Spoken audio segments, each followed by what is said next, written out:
Saya akan melanjutkan kembali bahasan terakhir, yaitu sistem bus. Struktur interkoneksi kumpulan lisan atau saluran bagi modul disebut struktur interkoneksi. Rancangan struktur interkoneksi sangat beruntung pada jenis karakter pertukaran datanya. Memori umumnya terdiri atas N word memori dengan panjang yang sama. Masing-masing word diberi dengan alamat nubrik yang unik 0,1 N/1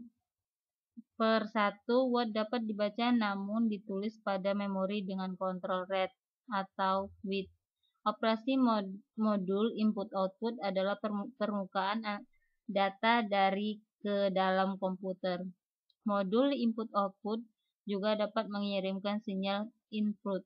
CPU berfungsi sebagai pusat pengelolaan dan eksekusi data dan didasarkan program yang diberikan padanya. Ini gambar contoh dari memori. Dari jenis pertukaran data yang diperlukan modul-modul komputer, maka struktur interkoneksi harus mendukung perpindahan data berikut.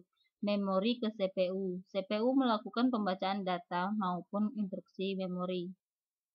CPU ke memori. CPU melakukan penyimpanan atau penulisan data ke memori.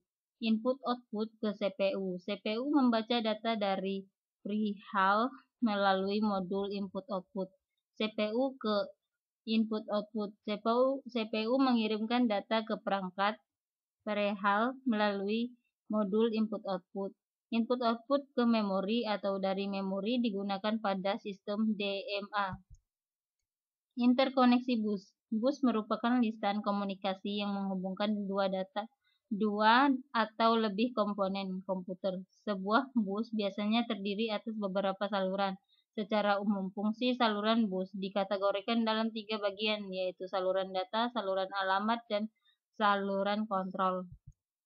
Saluran data atau data bus adalah lisan bagi perpindahan data antar modul secara kolektifikasi lisan. Ini disebut bus data. Saluran alamat address bus digunakan untuk memverifikasi sumber dan tujuan data pada bus data. Saluran kontrol atau kontrol bus digunakan untuk mengontrol data bus, alamat, dan seluruh modul yang ada. Prinsip operasi bus adalah berbagai berikut. 1. Permintaan penggunaan bus. 2. Apabila telah disetujui, modul akan memindahkan data yang diinginkan ke modul yang disetujui. Operasi meminta data dari modul lainnya. Meminta pengguna bus mengirimkan request ke modul yang dituju melalui saluran kontrol dan alamat yang sesuai. Menunggu modul yang dituju mengirimkan data yang diinginkan. Hierarki multibus. Bila terlalu banyak modul atau perangkat dihubungkan pada bus, maka akan terjadi penurunan kinerja yang disebabkan oleh semakin besar delay propagasi untuk mengkoordinasikan pengguna bus. Antrian penggunaan bus semakin panjang. Dikemungkinkan habisnya kapasitas transfer bus hingga memperlambat data. Amplifikasi dan solusi persoalan di atas adalah penggunaan bus jamak yang hierarkis. Bus biasanya terdiri atas bus lokal, bus sistem, dan bus ekspansi. Keuntungan hierarki bus jamak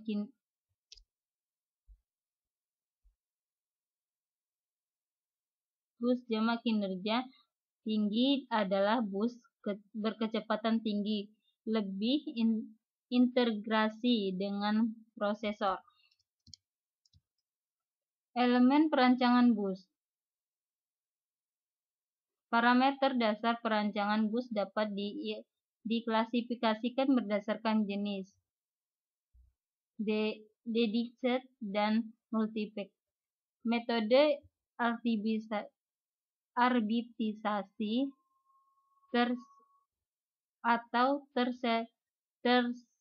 tersentralisasi dan terdistribusi streaming, siklon dan tidak siklon.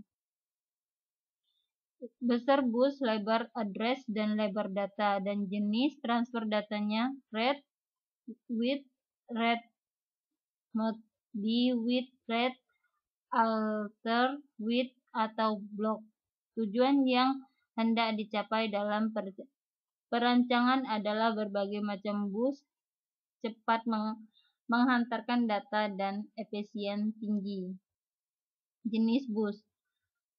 Berdasarkan jenis busnya, bus dibedakan menjadi bus yang khusus mengalurkan data tertentu, misalnya paket data saja atau alamat saja. Jenis ini disebut dedicated bus. Metode arbitrasi. Terdapat dua macam metode arbitrasi, yaitu tersentral dan terdistribusi. Pada metode tersentral diperlukan kontrol bus sentral atau arbit yang bertugas mengatur pengguna bus oleh modul, sedangkan dalam metode terdistribusi setiap modul memiliki logika pengontrol akses kontrol logik yang berfungsi mengatur pengeluaran data melalui bus. Streaming. Metode pewaktuan sikon terjadinya event pada bus ditentukan oleh sebuah pewaktu atau slot. Lebar bus. Lebar bus sangat mempengaruhi kinerja sistem komputer. Semakin lebar bus, semakin besar data yang dapat ditransfer sekali waktu. Semakin besar bus alamat dan semakin banyak lokasi yang dapat dipresentasikan. Jenis transfer data dapat sistem komputer. Operasi transfer data adalah pertunjukan data antar model, berbagai tindak lanjut atau pendukung operasi yang sedang dilakukan. Contoh bus. Banyak perusahaan yang mengembangkan bus-bus antar muka, terutama untuk perangkat perihal. Di antara jenis bus yang beredar di pasaran saat ini adalah VCI, ISA, USB, SCSI, Putra Bus, Fitbit, dan lain-lain. Terima kasih. Dari semua tugas saya ini, saya ucapkan Waalaikumsalam warahmatullahi wabarakatuh.